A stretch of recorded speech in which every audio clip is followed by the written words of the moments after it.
You think telling your child to just ignore it keeps them safe. But each time they do, they learn to shrink a little faster. In the next few minutes, you'll see how kids are actually ranked socially and what your child is quietly learning from your own reactions. Your child walks in from school and drops their bag, just a little slower than usual.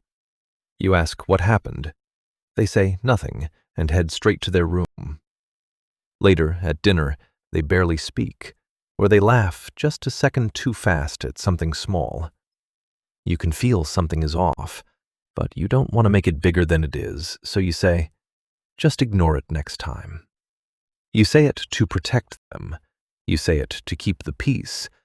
But something changed before you even spoke. Your child has started watching themselves more than they watch the room. They aren't just reacting anymore. They are editing. Because what's happening here isn't just bullying, it's status testing. And your child's nervous system is being read and ranked in real time. Before they say a single word, their body has already answered. And that answer is exactly what other kids are responding to. It all starts with cracks much smaller than most parents realize. By the time you call it bullying, your child may already be editing themselves. They come home, sharing less about their day, while spending more time staring at their reflection in the mirror. A repetitive, unwanted nickname forces them to change how they speak, and even how they laugh. Their brain is learning a painful lesson, that the world is no longer a safe place to be authentic. To stay safe, they start policing their own behavior before anyone else can get a chance to touch them. But this isn't just an outside attack. It's a silent loss of self. Self-doubt now arrives long before self-expression. Eventually, they aren't just avoiding mean kids. They're avoiding their own soul. Your child isn't just hurt. They are shrinking. Can you see that this silence doesn't start with malice, but with a painful test of their worth? Most parents think kids target weakness, but what gets targeted first is responsiveness. Picture this. A peer interrupts your child or drops a joke that goes a bit too far. In that split second, the whole group is watching to see what happens next. A flush in the face, speaking faster, trying to explain it away. This is status testing in its rawest form. They don't even have to hate your child to test them. They just need to see if your child's reaction creates a clear social signal. The more reactive they are, the more they are marked as touchable. It's not about being weak. It's that their reactions are too easy to read. And this is exactly where common parental advice begins to miss the mark. Just let it go. Don't be so sensitive. Just be nice. The advice sounds gentle, but the lesson the nervous system learns underneath is not.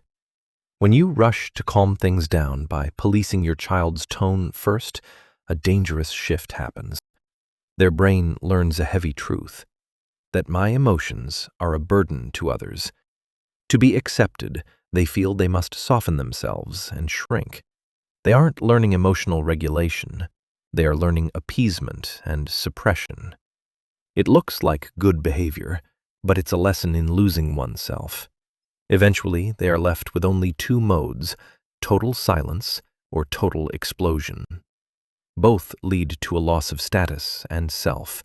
You aren't just calming them down, you might be training them to disappear. And this issue doesn't stop with words, it settles deep into their body. Your child's social position is not only shaped by words, it's shaped by what their body leaks under pressure. Before they even speak, their body has already given an answer to the group, a constant shift in weight, looking at the ground, or a forced, nervous laugh when being teased. This is the brain entering a state of high activation. Other kids don't need to understand neuroscience to feel it. They simply read who has lost the power to choose their own reaction. The body speaks first, and when this happens repeatedly, it becomes your child's default status in the group. The solution, then, isn't just about a smarter comeback. It's about a reaction that leaks less instability. Parents often look at the school hallway to find the problem. But the rehearsal for your child's struggle may have been happening right at your dinner table. When they say, "I don't like that," and you respond with, "Watch your tone." When they don't want to play a certain game, and you say, "Just go along with it." Every time a disagreement turns into a lecture, their brain learns a dangerous lesson. It learns that using their voice only creates friction. Right there at home, they are practicing how to shrink just to keep the peace. That isn't healthy discipline. It's a rehearsal for self-silencing. Out in the world, your child doesn't lack the right words. They lack the internal permission to use them. They know being targeted is wrong, but they don't believe they have the right to stand still and stop explaining themselves. They didn't lose their voice on the playground first. They practiced losing it at home. The goal, then, isn't to raise a child who is never targeted. The goal is to raise a child who refuses to abandon themselves when it happens. This was never just about stopping mean comments. It was about whether your child has to change themselves just to stay safe. And most of that pattern doesn't start outside. It gets practiced quietly, right at home. Some parents try to remove every hard moment. Other parents prepare their child for what those moments actually are. A child who doesn't give away emotional access doesn't need to fight for status. Think about the last time your child said, "I don't like that." Did you protect the boundary, or did you correct the tone first? If you want to understand how kids actually learn social power, stay here. Calm isn't something you tell a child to have. It's something they learn they're allowed to keep.